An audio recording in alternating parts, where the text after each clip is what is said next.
the transformation of consciousness that's happening now is available to more and more people. Like, you don't have to have been brought up in a monastery, with a guru or something like that, or have had a near-death experience or any of these really dramatic things, because it's like the general level of consciousness has risen to a point where we're all really close to that breakthrough. If anything is sacred in this world, it isn't money. Just look at what money does. Any horrible thing happening on earth, you ask, why is this happening? And it doesn't take long for the answer of money to come up. Why are we cutting down the rainforest? Why are we exterminating indigenous people to get the rare earth minerals?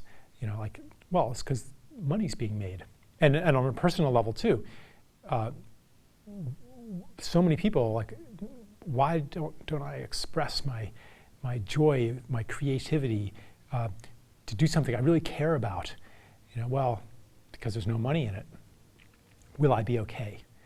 So money exerts this kind of evil force. And so the book asks, why should that be? Because money isn't some, physical fact of the universe. It's a human creation. It's an agreement among human beings. And why have we created an agreement that drives us to do terrible things and that suppresses our best instincts? Our economic system has robbed the world of sacredness and filled our lives with generic stuff and strangers, generic people.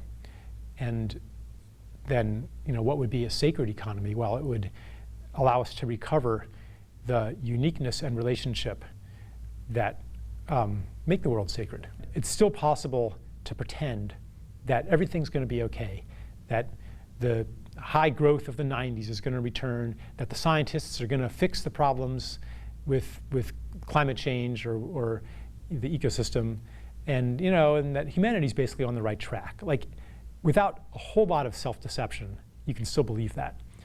But that self-deception is getting harder and harder to maintain. And the falsity of that belief, it's one reason it's getting harder and harder to maintain is that our experience of the world is reflecting its delusionary quality back on us. We're having all kinds of superstorms, and droughts, for example, and a health crisis that won't go away, and social crises, economic crises. These things cannot be ignored. So I think that that really all of these crises, they add up to a birth crisis, and it's propelling us into you could call it a sacred world, or a new world. And all of us individually, we're faced with a series of choices. Which world do we want to live in?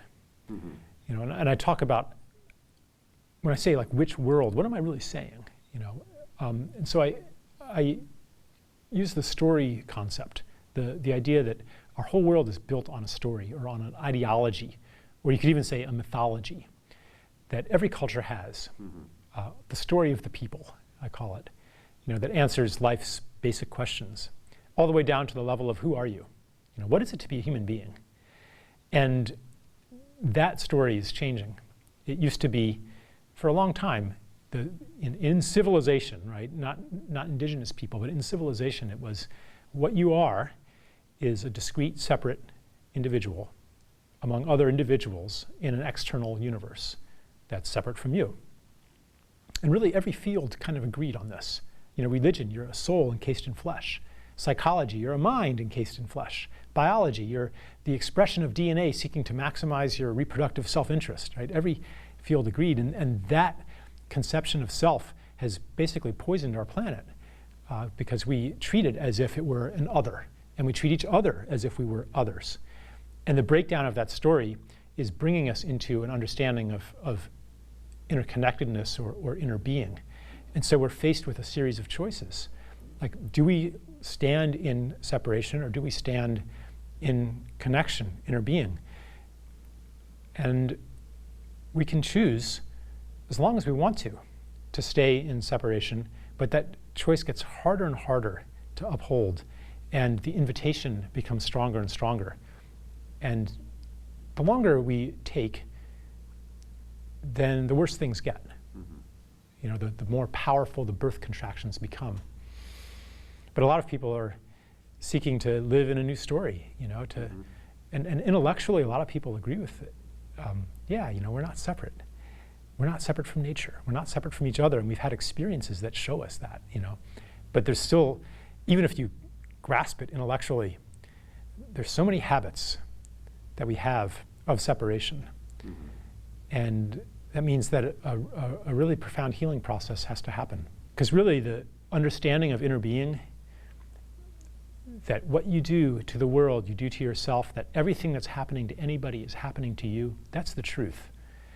And so what's happening in the world, in some way, happens to us too. We fight nature, we conquer nature, we treat nature as an other when it's really part of self. And it manifests as autoimmune diseases, where the immune system treats part of self as if it were other. It mirrors exactly what we're doing. How do you change people's story?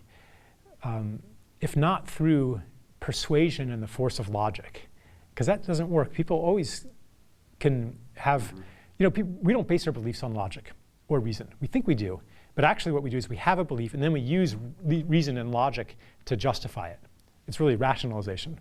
We choose the evidence that fits, we discard the evidence that doesn't, where's that person's PhD and so forth, right? So given that, how do you change people? And I think that maybe the most powerful way to do it is to act from a place that is undeniably from a different story, to do things that just do not fit into their world. Like acts of generosity fit into that category. Because part of separation is that, well, everyone's kind of in it for themselves. We're all in competition. More for you is less for me. And when it comes right down to it, when it comes down to the money, everybody's selfish. And receiving generosity or witnessing generosity is like this anomalous data point. It just doesn't fit in.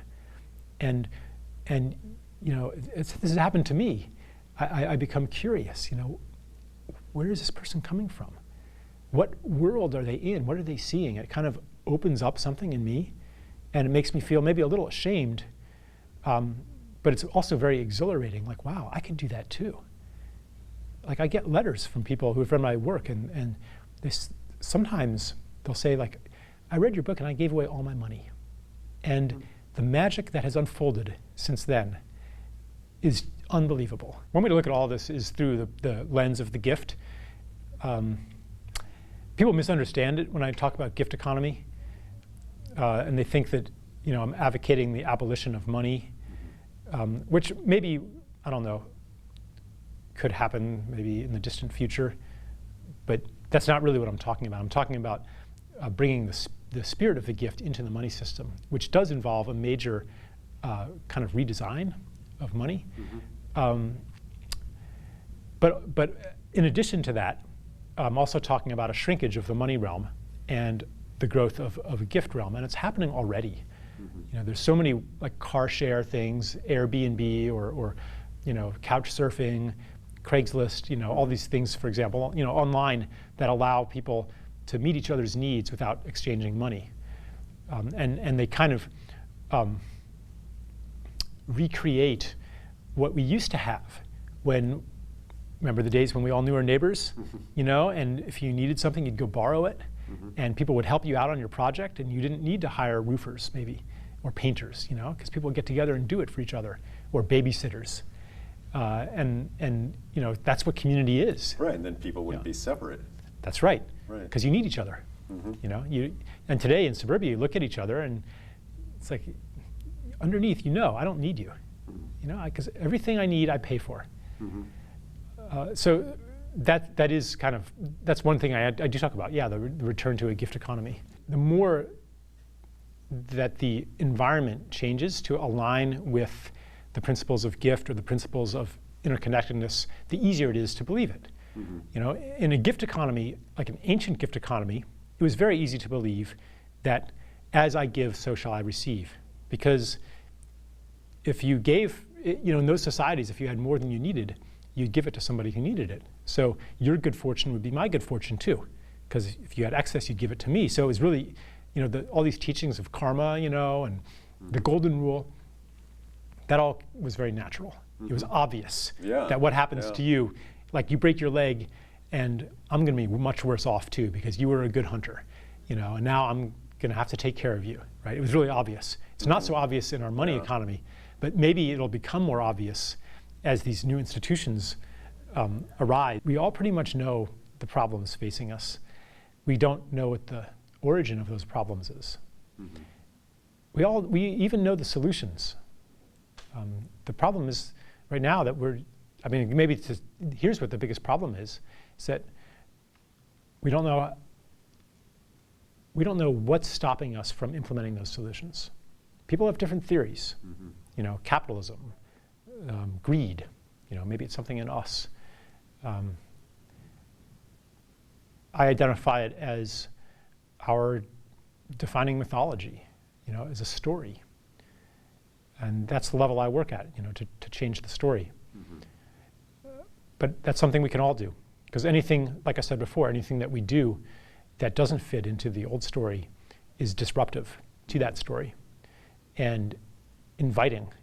It invites people to be in a new story. The things that we need to do to save this planet are basically insane from the perspective of separation. And so we have to begin to do that and to accomplish the impossible. That tight little self is opening up, and we're saying, yeah, I am this body, this separate ego, but I am also my family. I am also my community. I'm also my nation. I'm also the planet. And I'm not just a separate being in relationship to these things, but these are part of my being. That's it's something we can feel on some level. That's why it hurts when we see the pain of another being. Like, why should that hurt? It's not like some rational calculation that this is going to harm my self-interest. It's just a very visceral pain. So this, we've had the germ of this consciousness within us for a long time, and now it's blossoming, into concepts, into beliefs, into practices, and eventually into economic systems, political systems. Almost anything that we call alternative or holistic is really tapping into the new story of the people that I call inner beingness. Thich Nhat Hanh actually, as far as I know, was the first to begin using that term. But so to see what it looks like, you can look at the little pieces of it, and like, for example, holistic medicine or permaculture or, these experiments in consensus-based decision-making, nonviolent communication. All of these are coming from, like nonviolent communication, for example. It's coming from an understanding of what you're doing, what you're saying, it's because of where you are, and I want to understand that. And I know that if I were where you are, I would be doing the same thing. So non-judgmentality, all of these things are giving us a glimpse of what the world could be. I think hope is really, it's a glimpse, it's a promise. We catch a glimpse of it, or we have an inner knowing of it, and we don't have the conceptual structures yet to accommodate that. So it seems unrealistic. But I think we're glimpsing something true. It does feel like a birth. Collectively, we're being taken somewhere. We're part of a process that has a purpose. It's not accidental that humanity's going through all this. That doesn't guarantee that we will be born alive through it. But on some level, there's nothing wrong. This is how birth happens. There's a crisis. The world falls apart. You get expelled from it. So the basic template of what's happening is quite normal. And it is, a time of uncertainty. You don't know what the baby has no clue whatsoever. What's it going to be on the outside? All he sees is a light, at the end of the tunnel. And we see that. We've caught a glimpse of it, starting in the 1960s, maybe.